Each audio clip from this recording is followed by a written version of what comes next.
A massive shakeup in one of India's biggest IT companies, leaving thousands of employees worried, investors puzzled, and the industry talking. What really happened? Why did this happen? And what does it mean for the future of IT jobs in India? Hi, I'm Khatija and you're watching Lokmat Times. In this video, I'm going to explain the recent headcount drops at TCS, the reasons behind it, and how employees are affected and what experts are saying about it.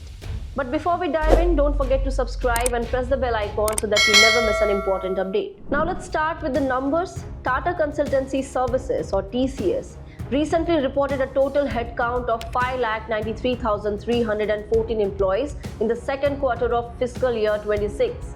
That's almost 20,000 fewer employees compared to the previous quarter, where the number stood at 6,13,069. Now, this wasn't just a simple drop in numbers. In July, TCS announced it would reduce 2% of its global workforce, mainly targeting middle and senior level employees. This was part of their plan to become future ready, meaning they wanted to restructure the company to align better with upcoming projects and technologies. But here's where things got tricky. While the company officially announced 12,000 layoffs, the total workforce decrease was around 20,000. This difference raised concerns among employees groups like the Nascent Information Technology Employees Senate, that is NITES. They pointed out that roughly 8,000 employees seem to have left the company without being publicly acknowledged, suggesting these were management-driven exits rather than voluntary ones. During an analyst call, Sudeep Kunnumal, TCS Chief Human Resources Officer, clarified that the 20,000 figure included both voluntary and involuntary exits. He emphasized that the company is taking care to place mid and senior level employees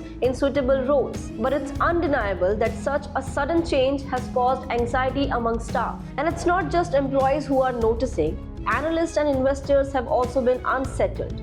Sanchit Veer Gogia, a chief analyst, said that TCS had long been known for its consistency and careful growth. The sudden scale of this change and the shift in terminology from layoffs to voluntary attrition naturally caught people's attention and caused some uncertainty in the market. Despite the layoffs, TCS hadn't slowed down financially. The company continued to increase salaries for about 80% of the workforce during the quarter.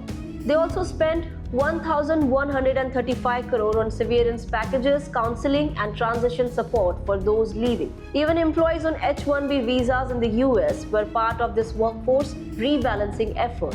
Now, another point to notice is the slight decrease in the voluntary attrition from 13.8% to 13.3%. and the small increase in the women employees from 35.1% to 35.2%. So while the workforce is shrinking, TCS is still investing in people and trying to maintain diversity and morale. For context, this is only the second major layoff in TCS history, the first being in 2012, which impacted about 2,500 employees. Earlier in fiscal year 26, TCS actually added 5,090 employees in Q1. Showing that the company's workforce fluctuates depending on business needs and strategic goals. So what does this all mean?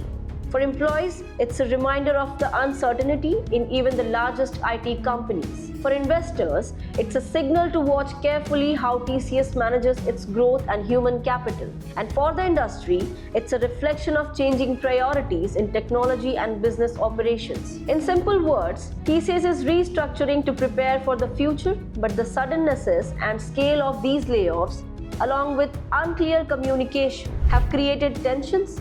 It's a story of growth, strategy, and human impact all wrapped into one. So there you have it, the full picture of what happened at TCS, why nearly 20,000 employees are no longer on the rolls, and what could it mean for the IT industry in India.